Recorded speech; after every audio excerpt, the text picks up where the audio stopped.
Hi, everyone. This is Emily Platt from the Wealthspire Investment Team, back for Markets in 2 minutes for the month of March. There's been a lot of headlines around what's happening in the housing market. So we thought we'd touch on that today, starting with what is the housing market's role in the economy?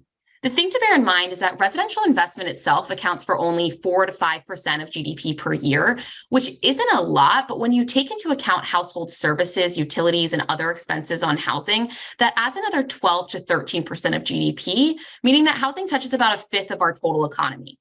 When looking what's happening in present day, the chart here shows the cost of carry, or the cost of a mortgage in the US is actually pretty low. Although the 30-year bank rate mortgage has increased to around 7%, when looking at the effective interest rate on all mortgage debt outstanding, which is shown in the orange line here, you can see that as of the end of last year, the effective rate in the US is at 3.5%. This is one of the reasons the housing market will stay stronger for longer and not necessarily undercut the support mechanism for housing. The other part is that if you go back to 07, 08, the rate was higher, but 40% of all mortgages were adjustable. Right now, around 95% of all mortgages are fixed rate, which is why we had an extremely different dynamic at that point in time. On the other hand, something that's happening that will cause a challenge in the housing market is inventory is actually in decline, with about 20% lower than it has been over the past decade. There are simply not as many homes for sale, but when you think back to what we discussed on the last slide, that does make sense given that fixed mortgages are at 3.5%, 4.25%. Individuals aren't trying to move and buy a new home at a 7% rate.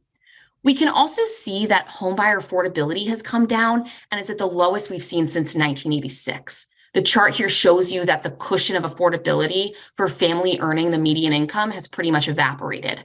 The end of 2021, the qualifying income for a first-time homebuyer would have needed was around $59,000, but because of where rates have gone, this skyrocketed up to $93,000 per year.